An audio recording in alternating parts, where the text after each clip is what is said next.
Hello guys, mag-download kayo ng eGov.ph tapos mag-register. Kung kayo ay may luma na, ano mo na lang, lagay nyo na lang sa number nyo or password nyo. Ito. I-click nyo search, may taas, tapos lagay yung Marina iOS o Marina AOS.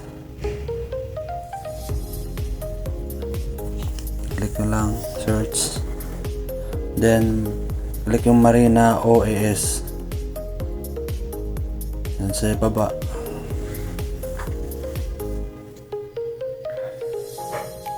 Then scroll down lang, scroll lang guys. Basahin nyo muna kung ano yung mga kailangan nyo gagawin. Nandiyan naman nakalagay guys. Yan, basahin mo. Mabilis lang naman yan. Saglit lang yan. Tapos confirm. Yan. Click nyo. Select Marina. Kung saan kayo na lugar o dito sa Manila. Katulad sa akin dito sa Manila, Marina NCR ang click mo. And then yan, select category. Yan, overseas, ano ka, fishing, offshore, overseas.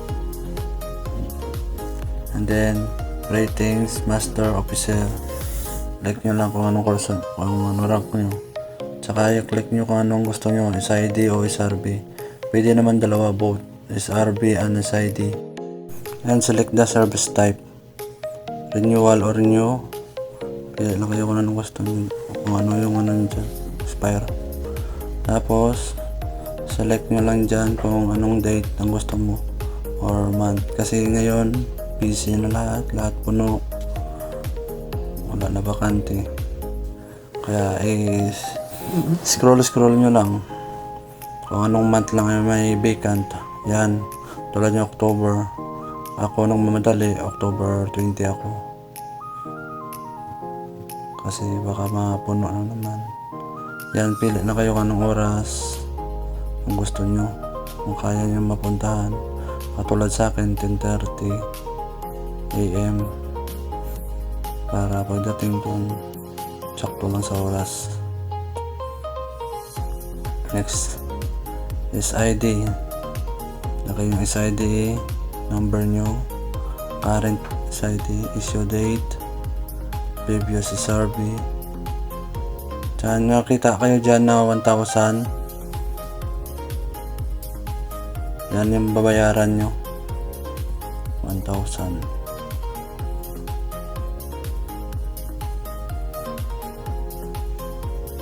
Yan, click lang. Lagay lang dyan kung anong mga date.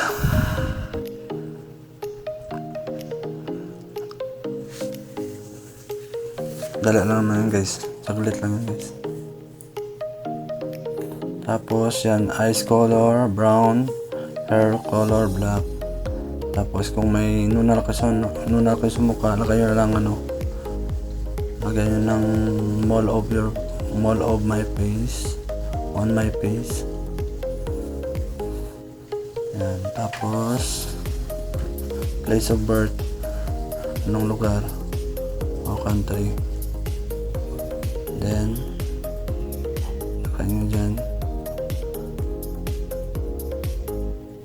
lagay nyo Negros, select municipality, place of birth, kung saan nyo nakuha yung passport.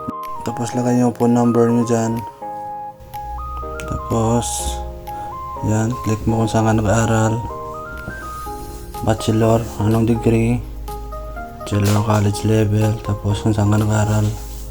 And then course mo, base marine, base maritime, transportation, pili ka lang. Year of graduate, anong year ka na-graduate. Then select the license kung master ka o chief engineer o ano man yung rank mo, click mo lang dyan. And then ang 10 number mo, lakay mo dyan yung 10 number mo.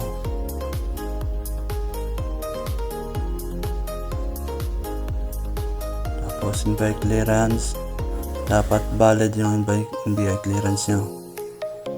And then contact number, address, person contract number, ayan, address.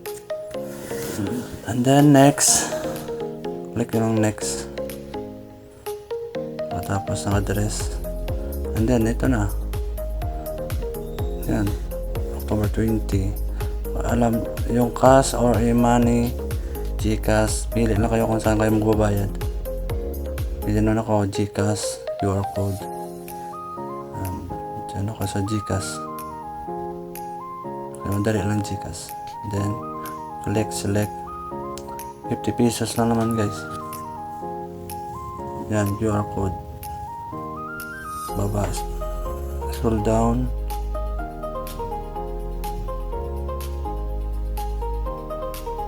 Then, yan, generate the QR. Yan, pagkalabas ng QR code, pumunta na kayo dun sa may GCash para magbayad. And then, lalabas din yung reference number dyan, yan, QR code. Yan ang gagamitin mo magbayad ka.